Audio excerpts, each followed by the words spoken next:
and welcome to Lip Service Lounge. I'm your host, LaDawn, and today we will be discussing the importance of intimacy in a relationship. We have with us a special guest today in the Lip Service Lounge studio. Her name is Marla Renee Stewart. She is an intimacy, sex, and relationship coach and sex educator and the executive director for Velvet Lips. Welcome, Marla.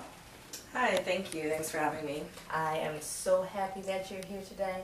This is an exciting topic because I think people often confuse intimacy and sex, and I just want to break that down. I know you've been in the industry and worked in this field for over 12 years. You've written quite a bit of articles, and you've done quite a bit of appearance at universities all across the U.S. So I know that this is a field that you have an expertise in. So I'm just excited to be able to talk to you today and pick your brain about the subject. So Yes, thank you. if you could really tell me just a little bit about what you do, what exactly is an intimacy, sex, relationship coach? Well, the technical name for what I do is called somatic sex education and sexological bodywork. Okay. And that basically means I do hands-on sex education. Okay. So what I do is I teach people how to touch people, how to communicate erotically, how to use your erotic intention or sexual energy to sort of get what you want and basically connect to other people. Oh, wow. So that's what I do for as far as why I call myself a professional sex, intimacy, and relationship coach is because I manage all of those things.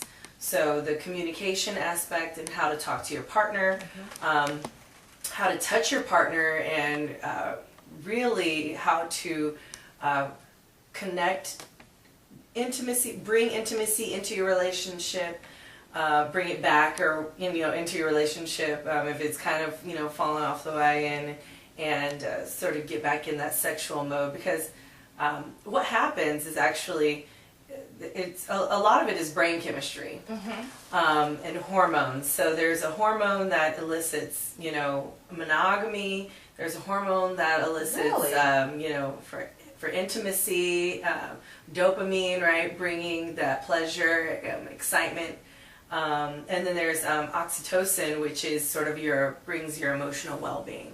And so there are different sort of hormonal aspects that I help to build upon, that help to create sort of the foundation, and also just bringing practical techniques to getting your relationship back in line. Okay. Well, that is very interesting because I personally believe that communication is the basis of all successful relationships, whether they're romantic relationships, friendships, or business partnerships. And you mentioned something that is very key: communication. Never thought about the hormonal aspect of intimacy. That I never knew that there are specific hormones that relate specifically to whether you're going to be monogamous or have a good word, polyamorous type of relationship. That's a whole nother interview there. Yeah. I would really love to get into that. Okay, well, I'm going to start by asking this question. What is intimacy? What do you define intimacy as? Because again, I think people confuse it with sex. Sex can be an intimate act, but it does not necessarily mean well, I won't define intimacy as sex. I say that. Intimacy is is an emotional connection, but it's also a proximity, a closeness, a touching connection. Or it really conveys that you're sort of embodying this other person's energy. You're being present with them. That's how I define intimacy. So you can relay that through touch, through communication. You can relay it through all sorts of different ways, sex, whatever the case may be. But it really is sort of embodying and being present, and just making an effort to really connect to that person. Okay. And I think that working as a relationship coach, I see that as a disconnect. Individuals really don't know how to connect with each other, meaning there may be an issue with trust. There may be an issue with a person being able to be compassionate with their mate or have empathy. So that leaves a big hole in the area of intimacy, because I think all of those things are key components to you being able to be successful with intimacy or having intimacy with your partner. What I find is that people bring their history to the relationship. We typically call it baggage. And I think that can come in all forms, whether it's relationship baggage from previous relationship, family baggage, or even current baggage, meaning your work. So I think those are all blockers, things that could prevent intimacy. So if you were raised in a family where hugging and touching were not the norm, then you kind of bring that into your adult life. Or you were in a relationship where you were with someone that needed that type of intimacy all the time, that type of touch, that type of connection, but you're with someone now that doesn't require that.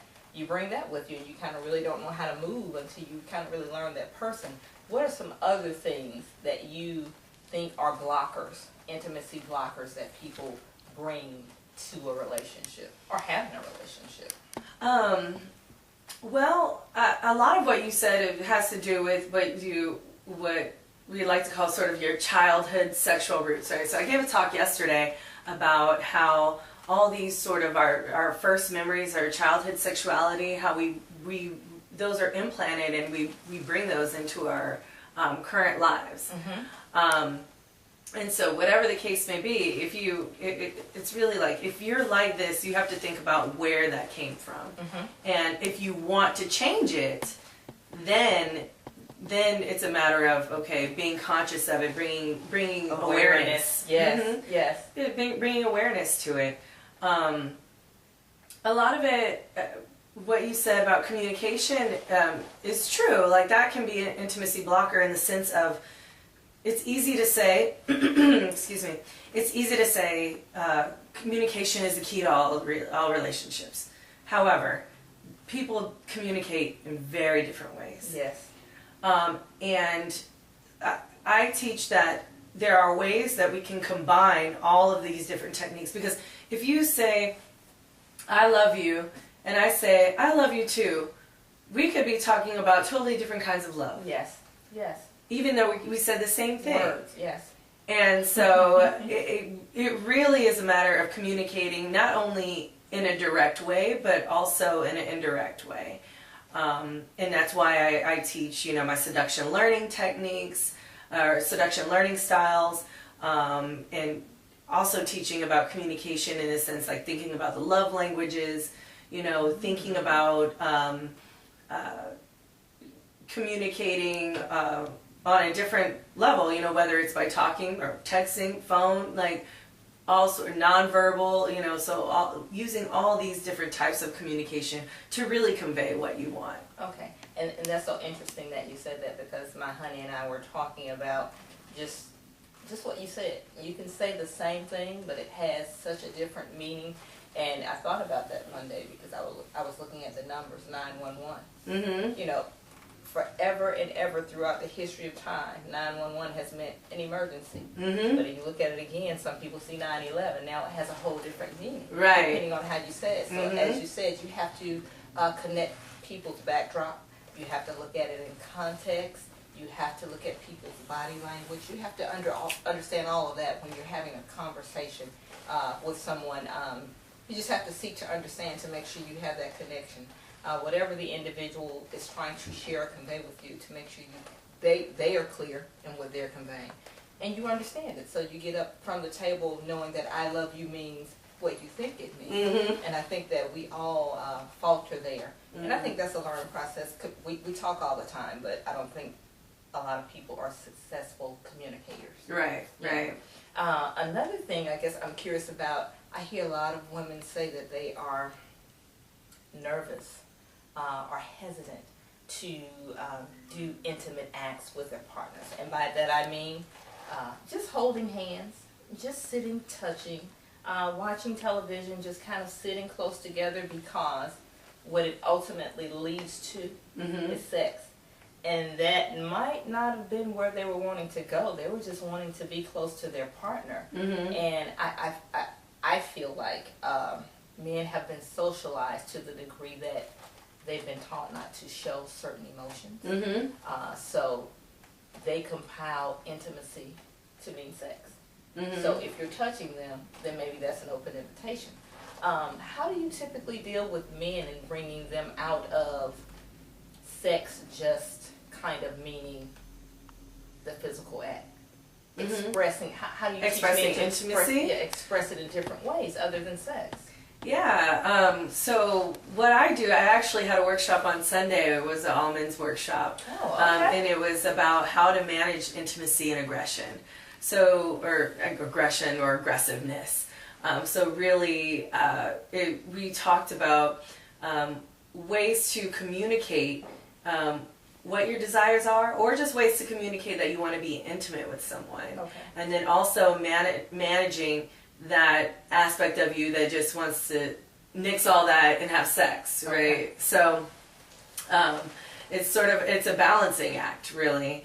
And how I teach men to manage that is just to really take their time. Okay.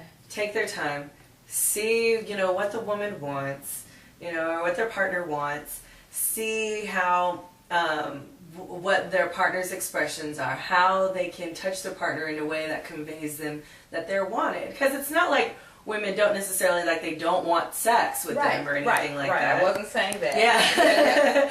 But it's more of just like, if you want to get what you want, then you need to know how to manage other people's energy. Oh, okay. So Yeah. are men good students of that type of tutelage? Are they very receptive to the various techniques that you kind of go Yeah, over? Okay. yeah, they are. They are receptive because it gives them a whole different dimension that they've never seen before, Imagine. right? Because they're like, oh, okay, and for men, it's sort of like a logical boom, boom. I need to do this in order to do this, in order to do this, in order to do this. Right. And so I teach them, hey, in order to get here, you can't just jump there. You got to go here, here, here, and here. Yeah. And this, I'm gonna tell you how to do that. Okay. And so, and for them, it's like, okay, now I have the steps to go here, here, here, here, here, and then, to ultimately, get what they want. At the end of the day, they still have a plan, but now they have all the components Yes. to the plan. Yes. Okay. So do you find it very difficult to teach those same type of principles or create those same type of plans for women? Because again, I don't think that they don't want to experience intimate moments with their partner. There's just that disconnect and not wanting it to cross over to something else when that's not what the expectation is at that moment. Mm-hmm. So are women pretty receptive to, are you able to convince them to be able to express intimacy more and how to manage their partner's expectation? Yes. Well, because, women are all socialized, men want us, so it doesn't matter what we do. Right? So we could just be sitting there, men want us. Yeah. Right. So what I actually teach for women is how to sort of initiate and be more aggressive with what they want and their desires. So it is about communication, right? Because a lot of times as women, we'll tend to be like, we won't say anything, or we won't, because we don't want to maybe hurt our partner's feelings, or we don't want to ruffle any feathers, try to maintain the peace. So we tend to stay quiet and sort of bury our feelings or bury our desires. And so what I teach for women really is to sort of let go of that and how to really initiate what they want. And if they say, hey, I just want to hug you, or I just want to cuddle with you, really say, I just want to cuddle with you. Right. Because men understand that better than you touching them and not saying anything. Right. Or touching them, pulling away, or whatever. If you don't say anything, men are just like, oh, well, this must mean. Right. You leave it up for interpretation instead of just being like, hey, I just want to cuddle. Right. Let's just cuddle. Right. Like, I don't want to have sex. I just want to cuddle with you. Right. And if you just said that, I'd be like, okay. Most men would be okay with that. And so it's just a matter of managing his energy, Right. And being Managing like, his expectations as well. And that's so funny. I did a whole male panel, And one of the things that was a continuous thing throughout the discussion was their desire and their need for intimacy too. And I think I knew that on some level, but I didn't know it was so important to men. They are validated through the fact that you want them, not necessarily sexually, but that you want them, you desire them. And they discover that through touch. They recognize that through touch.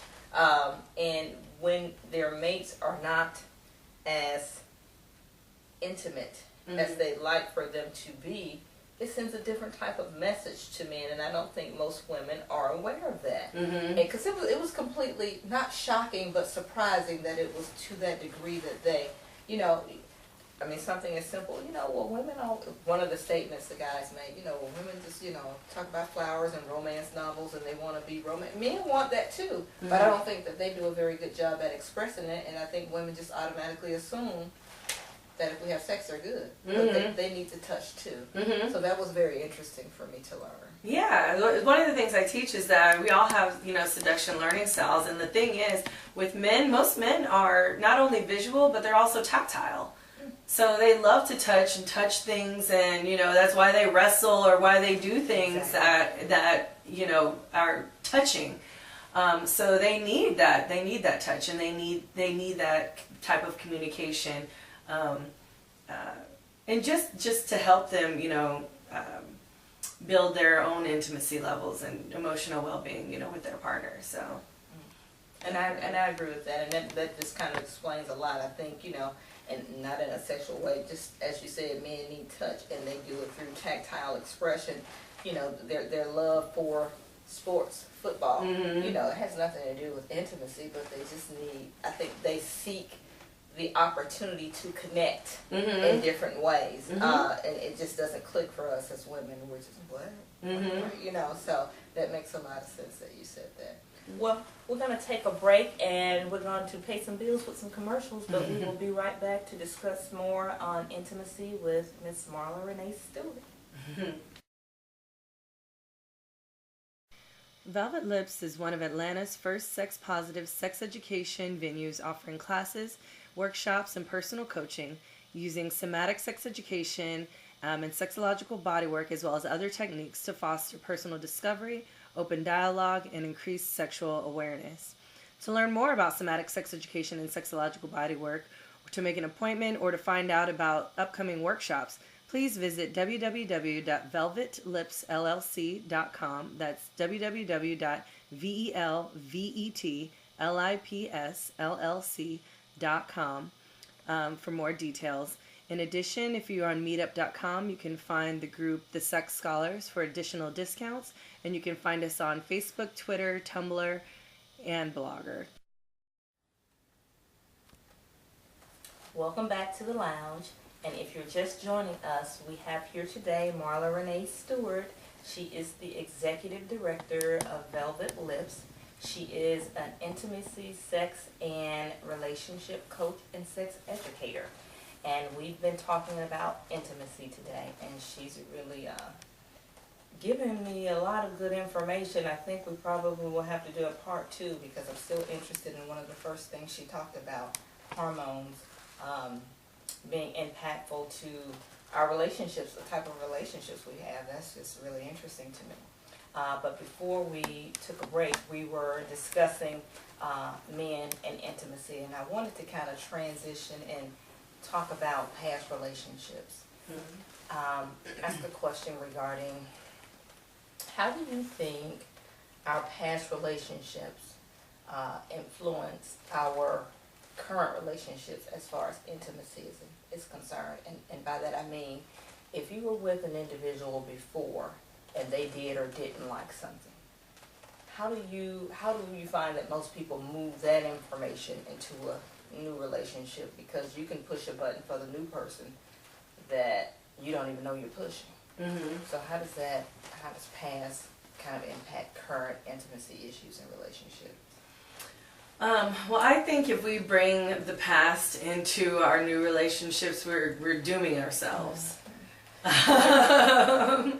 Because unless you're bringing something positive as far as like, well, I liked this in my last relationship, so maybe I would like it in my, future relationship.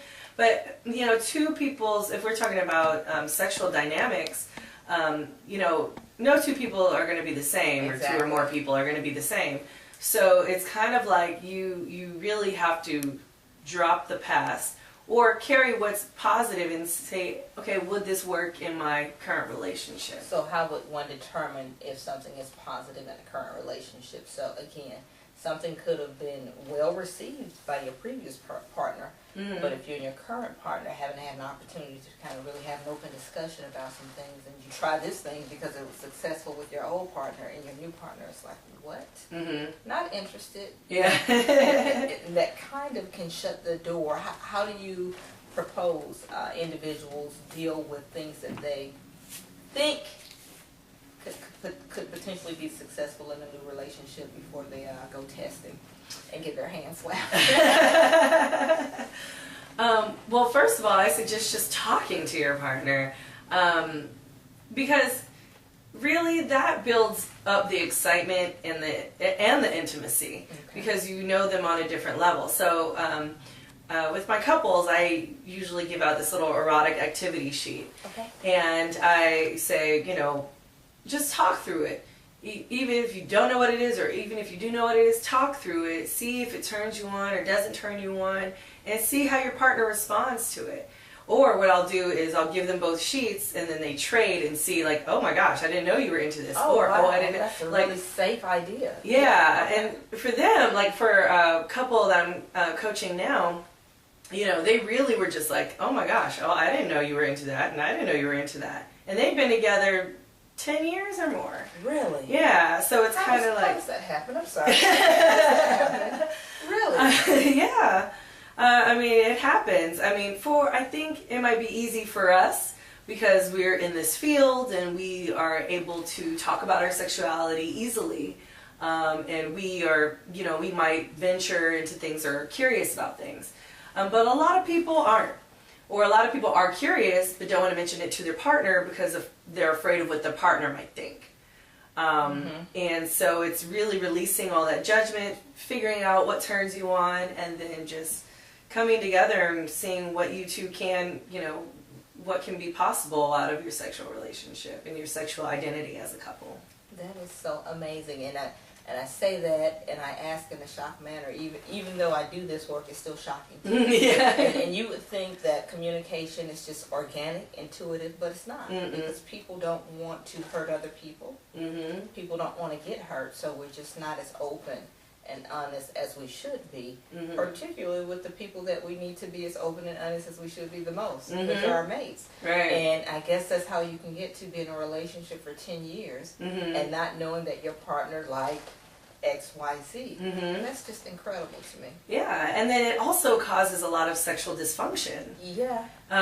So like for men, it'll manifest in either premature ejaculation or impotency, or it'll manifest itself because women we sometimes we don't want to stroke our partner's ego, but the reality is we have to.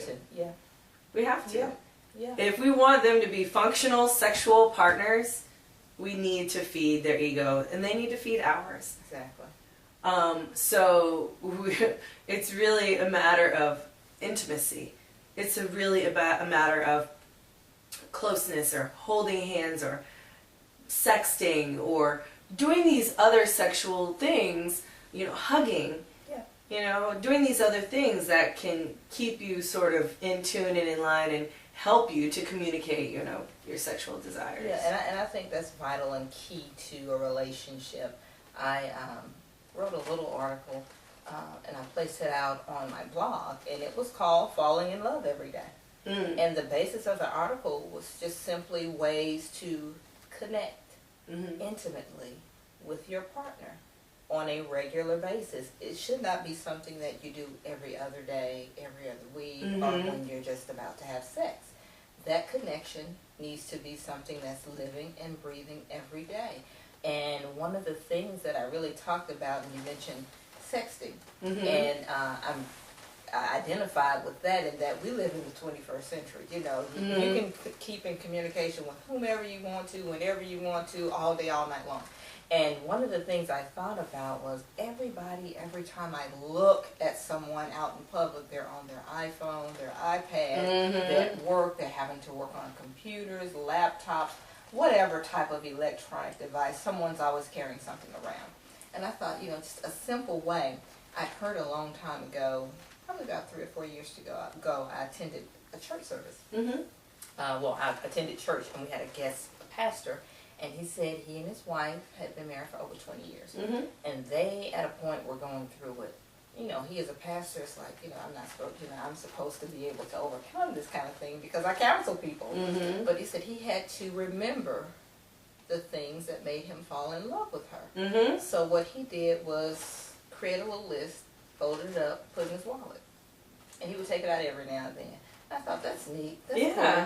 But you have to actually take it out and look at it. Yeah. So what happens on those days that you don't? So I thought, okay, with technology, what you can do is create that same type of list and put ticklers or reminders on your computer at work, Mm-hmm. on your cell phone, and just set them at random times to go off through the Mm-hmm. day. So you don't have to physically go in your pocket, get your wallet, and read the note. Mm-hmm. Just at random times a day, these notes will come up. I love Marla because. Mm-hmm. Marla makes me feel special because. Mm-hmm. I love the way Marla smiles at me. And during the course of your day, you never know where you're going to be. Mm-hmm. And I think those just refreshers are great. It just Mhm. keeps you in a positive mental state, Mhm. emotional state about your partner. And you're ready and excited to see them when you arrive home or whenever it is that you see them. But there's so many little things like that that people can do to keep that intimate connection going throughout the day. What are some of the other techniques that you kind of use with your couples when you're working with them to help them develop a continuous sense of intimacy? Well, I force them to do homework. Okay. What I do is I make them do complimenting exercises every day with each other, make sure they hug each other at least twice a day, make sure they kiss each other at least, or when they leave each other, when they enter and when they leave, and making sure they say I love you. So those things I feel are those continuous reminders, right? And even when you're so mad at your partner, they did something, they just got you irate, you're forced to do these things. Yeah, and I imagine that breaks Mm-hmm. the mood. Yeah. It does, and it like even just hugging, right, releases the oxytocin, makes you feel better, makes you feel connected to your partner, and it brings down that anger or resentment or whatever it is. Yeah. It just sort of brings it down and brings you back to reality of, I love this person. Yeah, yeah, and that's what it's all about. Yeah, yeah. Mm-hmm. And one of the other things I recommend to couples too, and I think is so vital because one of the other blockers I think people don't think about are your careers. There are Mhm. some careers where you're just on force, on autopilot all day, Mhm. and people forget to take that off when they come home. Mhm. So you're still kind of working in that mode. You just forget to take off the external world when you come home. I just really recommend couples take at least 15 minutes. If they have the luxury of doing more than that and can kind of get it up to an hour, that'd be great. But unplugging from the world Mhm. for at least 15 minutes to an hour a day. Mhm. And it has to be consistent, whether you're better in the morning, Mhm. whether you're better when you put the kids down, whether you're better when you come right in the door, whatever time, you know what you do as a couple. Mhm. But to get at least that 15 minutes to an hour every day, and it should be an appointment that you are committed. You both are committed to keeping, Mhm. and it should be an opportunity that you look forward to spending this time with your partner.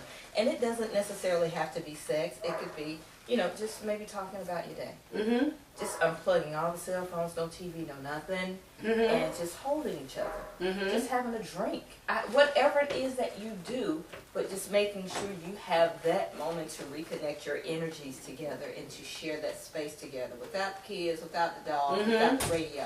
And the couples that have tried it and been very, very committed to doing it have just discussed the miraculous improvement that they've had in their relationship. Just that 15 minutes makes a difference. Yeah, so I say the same thing. I call it just the check-in. Okay. So before you go to bed, check in. Spend at least 15 minutes to check in, talk about your day, what happened, if there was anything that came up that you want to talk about, or anything that happened to you. Because sometimes, we might go days, or a couple days without being like, oh, did I tell you about such and such and such? And that way it eliminates any sort of mishaps or any miscommunication.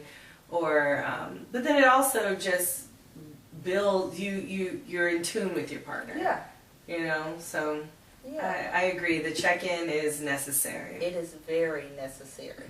And I think, you should put it up there like, you're going to have lunch every day at work. Or if you're a workout person, you're going to make time to work out. There's always an opportunity to schedule time for your mate. And I think we desperately overlook those opportunities day to day because, you kind of take the mate for granted. They're going to be there. But you have to, it's a job. You have to do work to keep that fresh and vital and alive every day. I don't think most people look at it, or I think they feel that their relationships are important, but they don't look at it as something that you have to keep working at to maintain life in it. And this is kind of on but off the subject, but I was on your site, and one of the things that I saw, and correct me because I know I'm probably going to say it wrong, but there were teas that you use. Oh yeah. Can you talk a little bit about the teas? Sure. So I make a variety of just aphrodisiacs. So I have the lust teas. Is that what you were talking about? Okay. So the lust teas are basically different types of teas to help you and either connect for emotional well-being. Okay. So sometimes when we fall into a funk, we get into like a bit of a depression. So these are sort of to get out of that and sort of to help you get in tune with your partner. So I recommend having the tea together during check-in. Okay. Right. So and these teas will do certain things to your body. So whether it's help you get more serotonin or dopamine in your system or whatever, it just helps circulate whatever it is that you need. Herbal teas? Yeah, they're all organic. And then I have teas for if you're having issues getting aroused, I have a tea for that. So it helps to get the blood rushing to your genitals. But there's just different, if you sort of want to entice someone, sort of a different type of managing energy, or you want to seduce someone, this is a tea to help also sort of the blood rush to the genitals, but also get that emotional connection to them. And then also, excuse me, in addition to those aphrodisiacs, I also offer sort of tea meditation sessions where people can. What I do first is, I do an assessment, and someone will tell me their goals. Okay. And say they just have a sexual trauma block or something.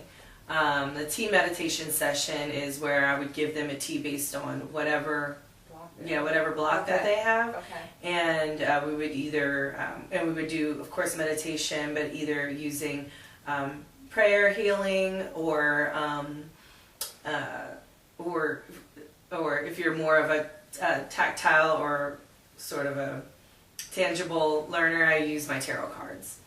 So it's sort of a way to see what's going on, with yourself, with your body, and how you can go with the next step. Because sometimes if I put my hand on you and I touch you, I'm like, oh, I know what you need.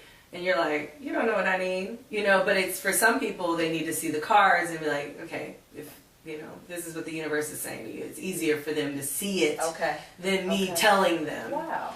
So, and that's how how I'm able to connect sort of spirituality with my sexuality and use the gift that God gave me to do this work. So. Do you find that most people are afraid of their sexuality? Oh, yes. Yes, and it's really prevalent. I'm from the West Coast. I'm from San Francisco. And so it's really prevalent here in the South. Like people, it's expressed in a different way, right? So people here, they're interested in it, right? Like they're interested and they're like, I want to help my sexuality. And then you're like, okay, well, let's dig a little deeper. And okay. Okay, I'm afraid to dig a little deeper. So it's really difficult for them to really sort of buckle down and do the work that is needed, the sort of sexuality work that is needed in order for them to, you know, get whatever their goals satisfied. And do you think that it's more prevalent here in the South because of maybe we're in the Bible Belt and you just don't discuss some things? Yeah. Or, you know, Southern girls are good girls, or Southern men are gentlemen, and you just don't talk about certain things, so you don't even have those conversations with yourself? I think that's it. I also think people have a hard time connecting their spirituality and sexuality. Okay. And thinking that these are two separate things. And when in fact they're very intertwined. Okay. And they're both very powerful energies, and if you learn how to manage these powerful energies, you could have a flow, and you could have a great just life in general if you're able to manage them both. But if you're saying, I want to have sex, and then you're like, okay, and then I gotta go to church or do whatever, you know, it's kind of like, and you think these are not, if you think these are competing, you're just gonna block one or the other at a certain time. Yeah, and that's so interesting. You made me think about a radio bit. I was listening to the young lady. She's a DJ, and she's I have to laugh thinking about it. She said she could never be intimate with her partner on Easter. It was just a block, you know, that you just that day it was a no-go. It was not going to happen. And one Easter she stumbled upon having sex with her partner, and she felt terribly guilty about it. And I just laughed and thought, you know, sex is all over the Bible. That's how we all got here. So I don't understand the big disconnect. I mean, not that you would go into church and just have a conversation about sexuality and intimacy just, you know, in the middle of the floor, but at the end of the day, it's almost like the elephant in the room that no one wants to discuss. Exactly. We're all here. That energy is there. Is why everything, a lot of everything in the world is centered around intimacy and sex. You know, marketing for a car could look like a commercial for something else. So, and I'm just amazed that people are still so afraid to have those conversations. I think that it would open up a lot, and I think that at the same time it would prevent a lot. Yeah. if we just had those conversations. Wow. And you find it to be more prevalent here, anywhere else in the country that you've kind of dealt with people that you find them to be very limited or very nervous about even discussing? Yeah, I mean, here, I mean, the Midwest too, a little bit. I mean, the coast, the East, you know, New York, San Francisco, those are always been, you know, pretty liberal. As far as, you know, their sexuality. And the funny thing is, Atlanta is too. You know, we are liberal in a sense. I mean, Atlanta has more swingers clubs than I know that exist in New York or San Francisco. Yeah. You know, so it's kind of like, this is crazy. Like, I don't understand how we could be so sexual and bury it so deeply. Yeah. Yeah, it's almost like an underbelly. Yeah. It's fascinating to me. Wow. And that's why it's like, some people, they want to do the work, but at the same time, they're afraid to do the work. So yeah, I think because if you admit or discover things about yourself that you... It's like opening up Pandora's box. It really, really is. It really is. And it's so funny, again, I make a reference to church. Pastor said this Sunday that, you know, people don't awaken what's inside of you. It's already there. And he gave the example of if you're out in traffic and someone cuts you off and it makes you angry, then you curse. And you say, oh, look at what you did, you made me curse. It's like, no, I didn't make you curse, that was already there. Saying that to say your sexuality, who you are, is already there. And I think as far as intimacy and connection goes, it's probably very difficult for people to address that, their sexuality alone, especially if it means going against what their social norm is. I think it's really difficult for them to have those conversations with their partners, again, because it's a matter of trust. Who you are is there. And I think different people bring different things to the surface because you trust them and you give them an opportunity to kind of, you feel safe to expose or share that's what's within with them. So I think it's got to be a transformation of sorts or metamorphosis in yourself to be able to just kind of open up and have those conversations to just explore. And people hear the word sexuality and think left and right.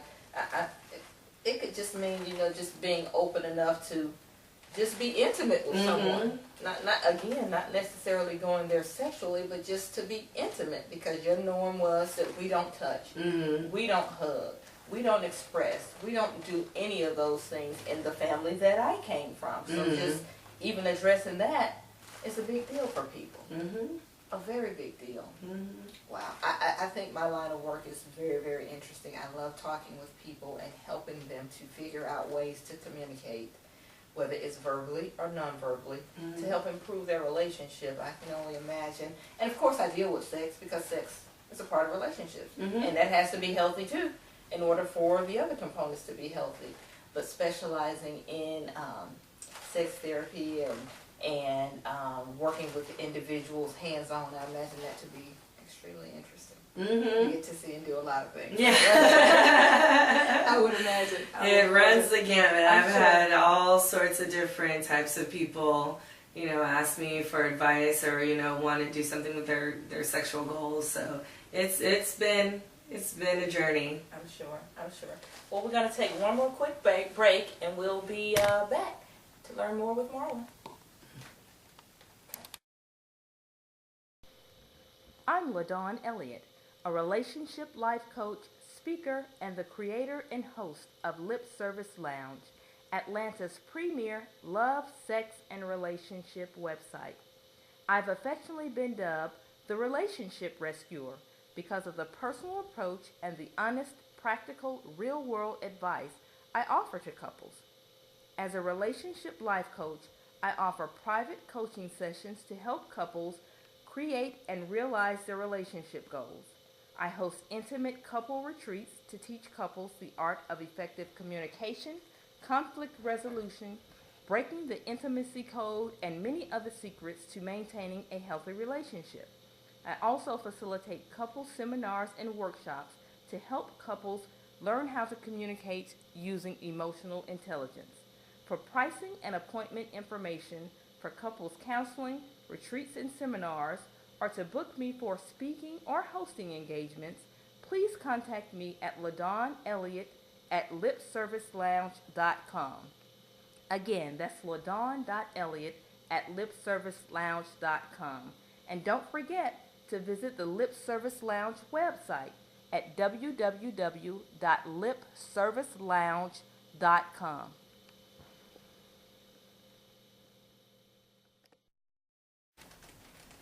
We're back, and thank you for joining me here in the lounge. Today we have Marla Renee Stewart, and she is a professional sex educator, intimacy, relationship, and sex coach. Marla, what I want to do is give you an opportunity to tell people how to reach you and give them just a variety of the services that you offer and how you can help them. Okay.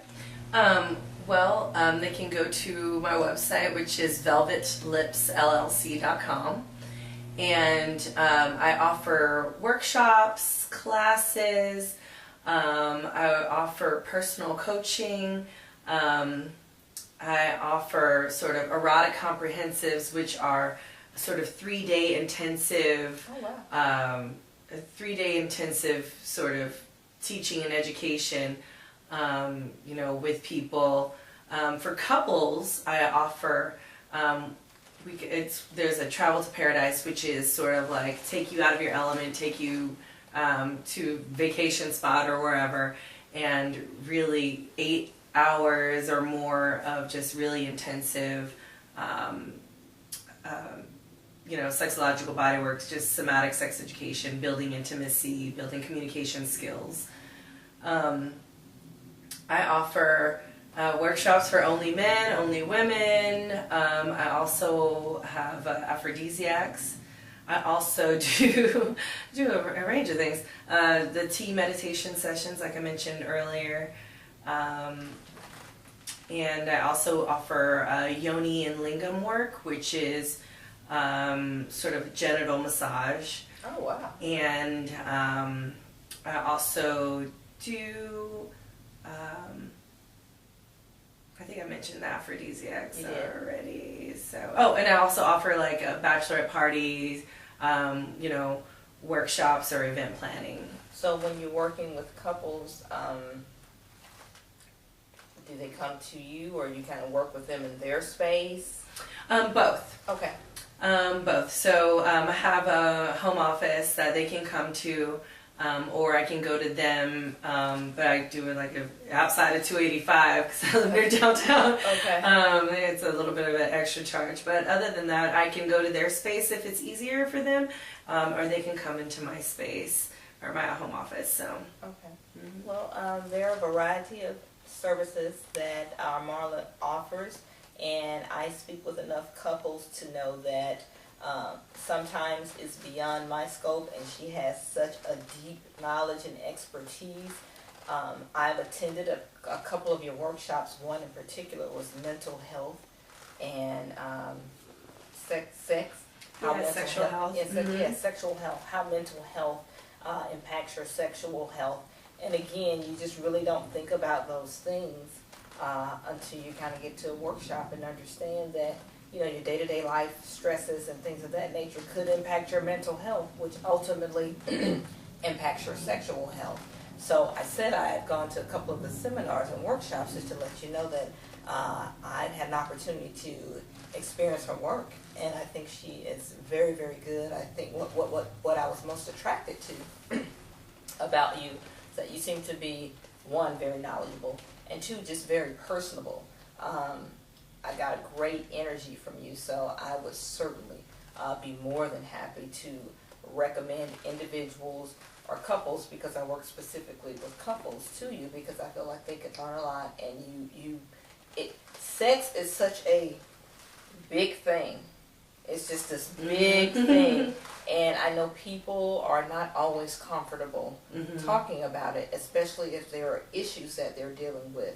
But I feel like, you make it easier for them to kind of overcome that barrier or break down that wall. And you just good energy about it. Yeah, it's funny that you say that, just because I had an interview earlier today, and when something is your calling when strangers come up to you talking about their sex lives. Yeah. Yeah. So that's happened to me my whole life, or since I was in college. I've had friends, random people, just everybody tends to talk to me about their sex lives, and I was just like, I don't know what radiates, but this is obviously what I need to do, and I'm doing it, and I'm happy. So. Well, I think you do a very good job, and you just have an energy that radiates. What speaks to different people, I don't know, but you definitely are someone that draws people to you, and you just make people feel comfortable. And doing this type of work, you certainly would be able. You would have to be able. I would imagine it'd be like going to a doctor that you couldn't stand. Yeah. It'd be hard to kind of just discuss things. So you have to be very approachable and very personable, and I certainly think you are. I thank you for coming in today and having this conversation with us. I think these conversations need to be had more often, because, again, what I run into in my line of work is that people often confuse intimacy and sex. And I think intimacy is something that should occur every day, all day. We all need human connection. Whether we're in a romantic relationship or not, it's just simply necessary for us to be healthy. And I think people need to really learn how to be more intimate, how to have deeper connections with their partners, how to have more meaningful relationships with your partners. And sometimes, as I said before, it's not organic. It's not intuitive, because we don't all come from those type of nurturing backgrounds. We don't all come from backgrounds where it's safe to share and to connect with others. So I think it's very important for people like you that do this type of work to be able to show people, because sometimes I think you gotta just have to peel back the layers and find out the root cause for people to be able to move forward. And I think it's very vital for people like you to be able to provide those types of services to people. I discovered you actually on meetup.com, and meetup.com is not a relationship website at all. It's a place where you go to find people that have interests that are similar to yours. So if you crochet, there are 100 people within a 5-mile radius of you that crochet that meet up every Wednesday and want to crochet. So whatever your interests are, and your group is called The Sex Scholars. Okay. Yeah, the Sex Scholars. We have a group, and it's basically a sexuality learning group. I tend to advertise my workshops, as well as have free events where people can learn or discuss, or discuss and learn about whatever it is whatever the topic is. Okay. And so we usually try to have a range of topics every month, and it's been good so far. So it's been a really great year for the Sex Scholars. I started it 3 years ago, and I kind of lost faith in it, and I let someone else take it over. And a couple people took it over for a year and didn't do anything with it. Okay. So I grabbed the reins back and brought it back to life, and it's been great. And I offer discounts for people who are sex scholars. So. Okay. Yeah, you have some pretty interesting topics out there. Yeah. I followed a couple of the discussions, so good stuff. Good stuff. And I'm hoping people get from my site what I get from your discussion group. It's just good information. You don't use all of it. All of it is not a takeaway that you use at home, but it's just good information to know. And it's good to be around individuals that are like-minded or are curious about some of the same things that you are. Again, it creates opportunity for healthy discussion. And one of the things I like to do when I'm working with couples in relationship retreats is just kind of give them ways to break through those barriers, and particularly since we're talking about intimacy, I have a lot of things that I do with couples to help them kind of, as I said before, peel back the onion to find out what the root cause is, and then to have them have a breakthrough, because I think most people don't even connect with why they are like they are, or what are those things that are causing them to have barriers to be able to connect with people, particularly their mates. And then on top of that, a lot of people think they are the best thing, and that everything that they're doing is right. Oh yeah. So you have those people, and then you have those people that are like, I need help, and then there are people like, I don't need help, but then they really do need help. Those are the ones that need the most help you find to be the case.